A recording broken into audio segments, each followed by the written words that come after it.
बिस्मिल्लाहिर्रहमानिर्रहीम। अस्सलाम वालेकुम। मैं हूं मोहम्मद अब्दुल्ला शाहिद और आज हम लोग सेकेंड ईयर केमिस्ट्री के अंदर physical properties of alkyne discuss करने जा रहे हैं। इसके पहले बेटा हम लोगों ने बड़ी डिटेल में रिएक्ट का जो प्रिपरेशन ऑफ अल्कीन है उसको डिस्कस किया था और नेक्स्ट जो होगा वो हम लोग रिएक्शंस ऑफ अल्कीन को डिस्कस करेंगे। तो सबसे पहले फिजिकल प्रॉपर्टीज। फिजिकल मतलब होता है बेटा जाहरी जाहरी खसूसियात हम लोगों ने देखनी है कि अल्कीन जाहरी तौर पर कैसे दिखाई देती है। इन्हीं फिजिकल प्रॉपर्टीज के अंदर सबसे पहले आ जाता है फिजिकल स्टेट। फिजिकल मतलब जाहरी, स्टेट मतलब हालत देखें कि जाहरी तौर पर वो कैसी हालत में आया, वो लिक्विड है, सॉलिड है, गैस है, किस शक्ल में मौजूद है, उनके बारे में बेटा हम लोग देखें। तो सबसे पहले क्या है, तीन states of matter, gas, liquid, solid. Gas के अंदर कार्बन 1 से लेके, सॉरी कार्बन 1 तो इनमें होता ही नहीं, कार्बन 2 से लेके कार्बन 4 तक वाले जितने भी सब्सटेंसेस होंगे ना, वो सारे के सारे गैसीय स्टेट में एग्जिस्ट करते हैं।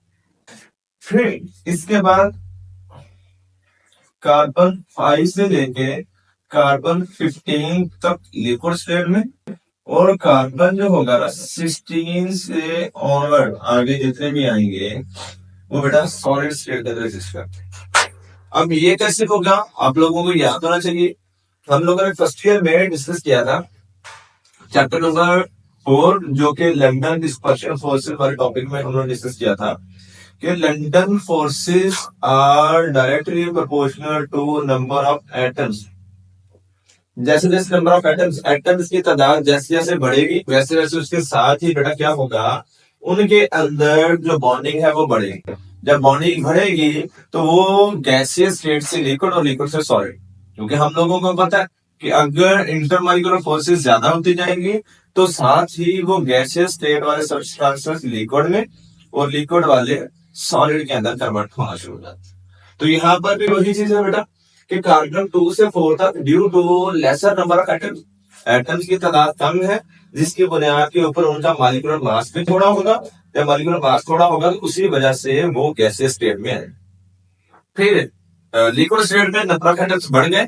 जब नंबर ऑफ एटम्स बढ़ गए तो उसके बढ़ने की बुनियाद के ऊपर उनके अंदर मॉलिक्यूलर मास बढ़ गया, और जब मॉलिक्यूलर मास बढ़ेगा तो साथ ही उनके अंदर अबिलिटी होगी इंटरमॉलिक्यूलर फोर्सेस की वो बढ़ जाएगी और वो ज्यादा कम्प्लेक्स स्ट्रक्चर। मजीद एटम्स बढ़ गए, मॉलिक्यूलर मास भी बढ़ जाएगा और इंटरमॉलिक्यूलर फोर्सेस भी ज्यादा मिलेंगी, जिसकी वजह से उनका जो बॉइलिंग एंड मेल्टिंग पॉइंट वो भी हम करेंगे। उसके बाद उनके अंदर ना आगे जो मौजूद उसकी खसूसियात होती है सॉलिड स्टेट वाली वो भी आ जाए। पोलैरिटी को हम लोगने दो दफा लिख दिया, यहाँ पे हम लोग melting point and boiling point. अच्छा, नेक्स्ट हमारे पास आता है सॉल्युबिलिटी। सॉल्युबिलिटी का मतलब क्या है, हल पजीरी। अब ये जो होते हैं ना अल्कीन्स, हाइड्रोकार्बन है और हम लोगों ने पढ़ा हुआ है हाइड्रोकार्बन आर नॉन पोलर। जब नॉन पोलर है तो आप लोगों को याद होना चाहिए, हम लोगों ने 9th में एक चीज को डिस्कस किया था, क्या अपना लाइट डिसॉल्व लाइट। एक जैसी चीजें एक जैसी चीजों में हल होती है, तो इसी वजह से नॉन पोलर में और पोलर में हल होते हैं। नॉन पोलर में हल नहीं होंगे और पोलर जो होंगे वो नॉन पोलर में नहीं हल होते। तो यहाँ पर क्या है कि जो अल्कीन्स है वो नॉन पोलर है। जब नॉन पोलर है तो इस वजह से इनकी सॉल्युबिलिटी भी, इनकी हल पजीरी भी नॉन पोलर के अंदर ही ज्यादा होती है। लेकिन अगर हम लोग देखते हैं कि इनके जो लोअर मेंबर्स है ना, लोअर मेंबर्स मतलब जिनमें कार्बन की तादाद कम होगी, वो कुछ हद तक पोलर होते हैं और वो पोलर के अंदर सॉल्युबल भी हो जाते हैं, यानी कि पोलर सब्सटेंसेस के अंदर हल भी हो जाते हैं। अब इसकी रीजन क्या है, इसके रीजन हम लोग पोलैरिटी के अंदर डिस्कस करते हैं। पोलैरिटी पोलैरिटी के अंदर क्या है कि हम लोगों ने 9th में डिस्कस किया था, फर्स्ट ईयर में डिस्कस किया था, अपीयरेंस ऑफ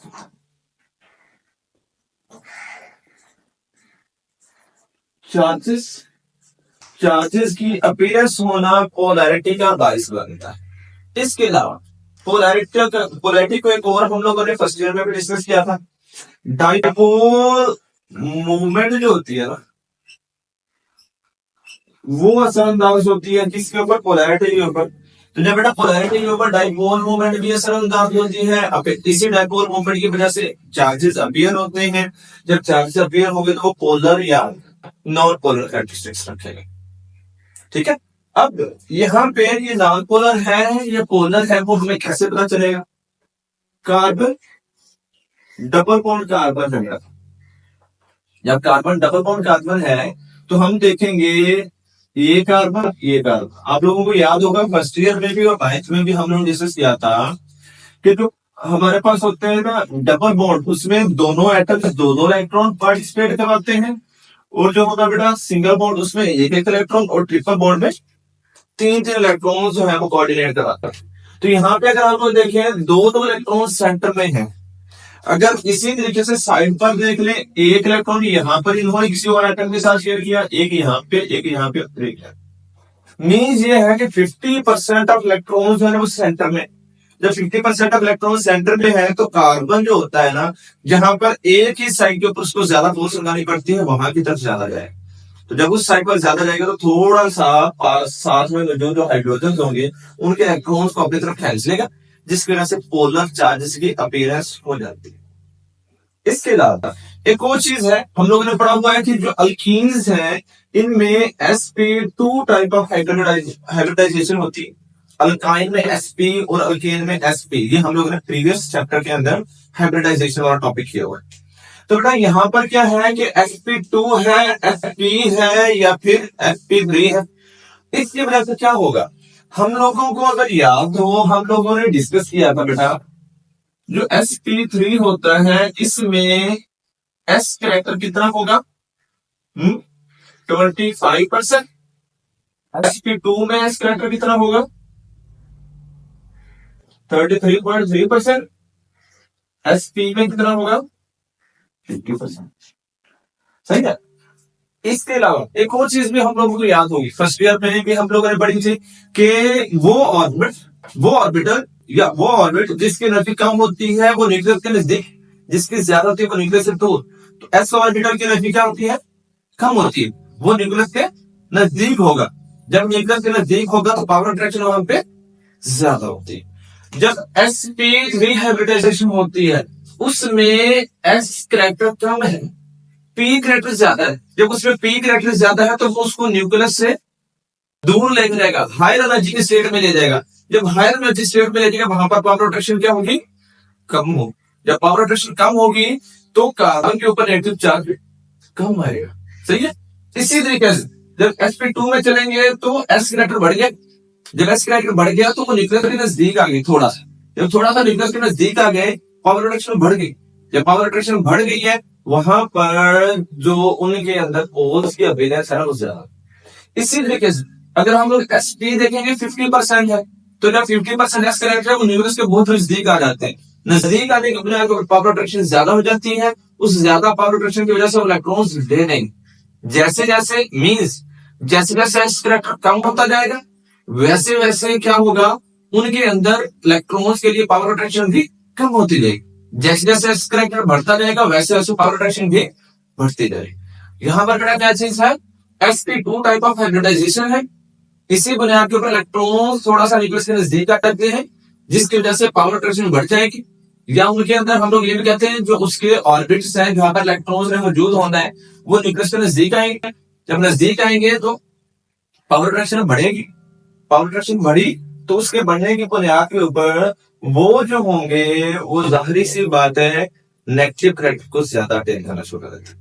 यही वजह है कि जो अल्कीन्स है ना उनमें sp2 कैरेक्टरिस्टिक्स होने की बुनियाद के ऊपर वो थोड़े से पोलर शो करवा रहे होते हैं।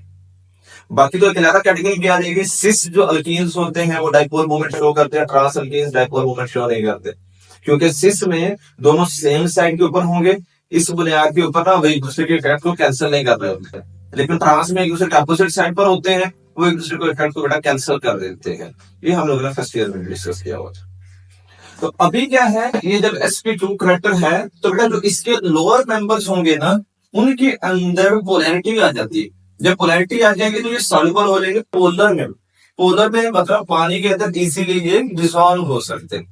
लेकिन जैसे ही हम लोग बात करेंगे हायर मेंबर की तरफ जाएंगे, हायर मेंबर की तरफ जाएंगे ना, तो बेटा यहाँ पे carbon double bond carbon carbon you number of atoms ज्यादा हो गए। जब नंबर ऑफ एटम्स ज्यादा हो गए तो उसकी बुनियाद के ऊपर ना ये जब इकट्ठे होकर एक जगह पर मौजूद होंगे तो ये डबल बॉन्ड उनके ऊपर में सब मर्ज दिखाई देता है। सब मर्ज मतलब धंसा हुआ दिखाई देता है। जब धंसा हुआ दिखाई देगा उसकी बुनियाद के ऊपर पोल्स दिखाई नहीं देते। जब पोल्स भी दिखाई नहीं देंगे तो वो नॉन पोलर करेक्टर शो करना शुरू कर देंगे। इसी नॉन पोलर करेक्टर की बुनियाद के ऊपर हम लोग ये कहेंगे हायर मेंबर्स जो होंगे ना वो बेटा वाटर के अंदर सॉल्युबल नहीं होते, लोअर मेंबर्स वाटर के अंदर सॉल्युबल होंगे। ठीक है, होप सो ये क्लियर हो। नेक्स्ट चैप्टर है melting point and boiling point. Melting and boiling point को हम लोग यहाँ पर डिस्कस कर लिया।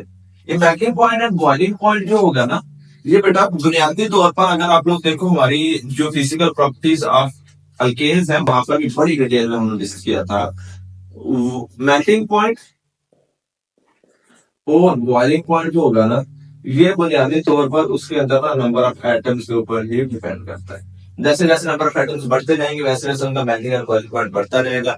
जैसे जैसे नंबर ऑफ एटम्स कम होते जाएंगे वैसे वैसे उनका मेल्टिंग एंड बॉइलिंग पॉइंट भी कम होता रहेगा। रीजन क्या है? वहां पर पावर रिडक्शन।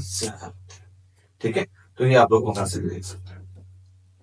नेक्स्ट ये तो हमारा क्लियर हो गया फिजिकल प्रॉपर्टीज। इसके बाद आता है रिएक्टिविटी ऑफ पाई बॉन्ड, यानी कि हम लोगों ने ये देखा है कि पाई बॉन्ड तो बन गया। पाई बॉन्ड बना कैसे? पहले तो वो चीज है कार्बन सिंगल बॉन्ड कार्बन। इसके लिए आप लोग हमारे हेल्पलाइजेशन वाली वीडियो के अंदर भी देख सकते हैं। कार्बन डबल बॉन्ड कार्बन है। इस डबल बॉन्ड कार्बन के अंदर साइड के ऊपर फॉर एग्जाम्पल हम लोग कह सकते हैं हाइड्रोजन आ गए या कोई भी अल्काइल्स भी कर सकते हैं। अब पहला बनने वाला बॉन्ड हम लोग डिस्कस किया सिग्मा होता है। वो सिग्मा बॉन्ड कैसे बनता है? निकल आएगी हेड टू हेड ओवरलैपिंग की वजह से। वो मैं ऊपर डाल रहा हूँ वीडियो, आप लोग वहां से देख सकते हो बेटा। तो इसके अंदर क्या है कि सिंगल बॉन्ड है तो वो है हमारा सिग्मा, डबल बॉन्ड आ जाएगा पाई। लेकिन डबल बॉन्ड बनेगा कैसे? साइड में ओवरलैपिंग की वजह से। जब साइड में ओवरलैपिंग की वजह से बना तो वहां पर क्या हो जाएगा? पावर अट्रैक्शन कम हो जाएगी। जब पावर अट्रैक्शन कम हो जाएगी तो ब्रेक करना उनको आसान हो जाता है। सही है। तो रिएक्टिविटी मतलब क्या है? री का मतलब आएगा बेटा दोबारा एक्टिविटी काम करना।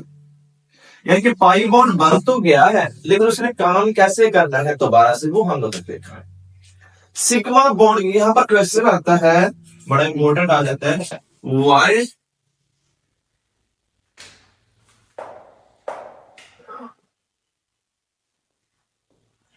वाई अल्कीन्स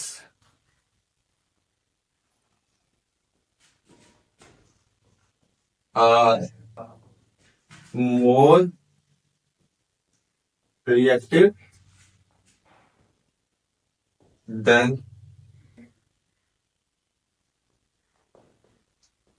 alkanes, या दूसरा ये भी पूछता है why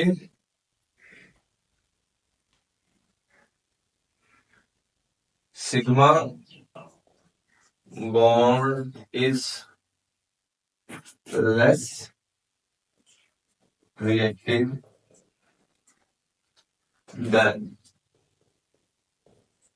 यानी कि सिग्मा बॉन्ड जो होता है ना वो पाई बॉन्ड के मुकाबले में थोड़ा ये क्यों है वो भी बड़ा इसी का दिया था।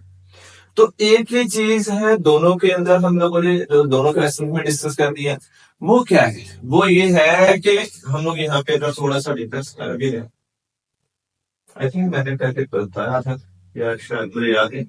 एक है sigma bond, pi bond. Sigma bond कैसे बनता है भाई जी? Head to head overlapping, head to head overlapping की वजह से बनता है। पाई बॉन्ड कैसे बनता है भाई जी? साइड में ओवरलैपिंग, साइड में ओवरलैपिंग की वजह से बनता है। ठीक है, इसके बाद दूसरा point, electrons are present on the joining line of electrons होते हैं तो न्यूक्लियाई की ज्वाइनिंग लाइन के ऊपर मौजूद होते हैं. Electrons are present above or below the joining line of nuclei. Electron जो होते हैं ना बेटा, या ऊपर या फिर नीचे मौजूद होते हैं जो कि लाइन उनको जोड़ रही होती है. ठीक है. और हम लोगों ने ये भी डिस्कस किया था, जितने भी एस बॉन्ड होंगे, एस किसी के साथ भी ओवरलैपिंग करेगा ना विद एनी अदर, तो वो सारे के सारे कौन से होंगे? सिग्मा बॉन्ड होंगे. इसमें क्या होगा? पी वाई या पी जी जब सन लिंक करेंगे, आपस में जुड़ेंगे तो पाई बॉन्ड बनेगा. इसके अलावा जितने भी हाइब्रिड ऑर्बिटल्स बॉन्ड करते हैं वो सारे के सारे सिग्मा बॉन्ड होंगे. और जो होंगे अनहाइब्रिड ऑर्बिटल्स, वो सारे के सारे का पाई बॉन्ड बनाएंगे. अनहाइब्रिड ऑर्बिटल्स पाई बॉन्ड बनाएंगे और जो हाइब्रिड ऑर्बिटल्स होंगे वो बेटा सिग्मा बॉन्ड बनाएंगे. किसी भी एटम के दरमियान मौजूद हमेशा जो फर्स्ट बॉन्ड होता है ना वो हमेशा सिग्मा बॉन्ड होता है, और जो सेकंड या बेटा थर्ड बॉन्ड होगा ना वो हमेशा पाई बॉन्ड. दो एटम्स हैं, कार्बन कार्बन है, उनके दरमियान पहला बनने वाला बॉन्ड सिग्मा होगा, दूसरा बनने वाला बॉन्ड पाई, तीसरा बनने वाला बॉन्ड बेटा पाई. सिग्मा बॉन्ड feels more या has more power of attraction. यहां पर क्या है? Less power attraction. उसके रीजन, इसके रीजन बड़ा ये है, लोग यहाँ पे डिस्कस किया, इलेक्ट्रॉन जो है ना वो न्यूक्लियाई को जो लाइन जोड़ रही है उसके ऊपर है. ये एक न्यूक्लियाई, ये बड़ा दूसरा न्यूक्लियाई. इलेक्ट्रॉन जो मौजूद है ना वो यहाँ पे मौजूद है दोनों एटम्स के, जो लाइन उनको जोड़ रही है, ये लाइन को जोड़ रही है, इसके ऊपर मौजूद है. इस वजह से ये क्या है? Sigma bond stronger. और जो पाई बॉन्ड होगा वो न्यूक्लियाई की जो लाइन जोड़ रही नहीं उनके अलावा साइड के ऊपर मौजूद होते हैं यहाँ, इस तरीके से मौजूद हो. ठीक है. तो ये या तो ऊपर है या नीचे है, जिसकी बुनियाद के ऊपर जो लाइन को जोड़ रही है वहां पर मौजूद होने की वजह से इनको ज्यादा पावर अट्रैक्शन मिल रही. ये साइड पर मौजूद है, इस वजह से उनको थोड़ी और जो पावर अट्रैक्शन है ना वो मिल रही होती है. इसी वजह से जो सिग्मा बॉन्ड होता है ना ये स्ट्रॉन्गर होता है और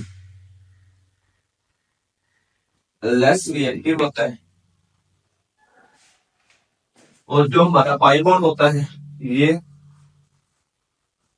वीकर होता है और more reactive.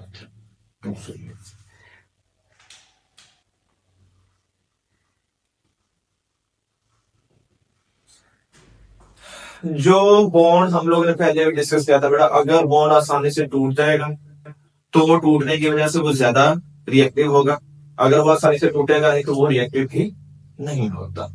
I think so इतने पॉइंट्स काफी होंगे, इससे मैंने सारे पॉइंट्स आप लोग क्लियर करते हैं. इसके रिलेटेड आप लोगों को कोई भी क्वेश्चन तो आप लोग पूछ सकते हो. That's all for today. Thank you so much. अल्लाह हाफिज़.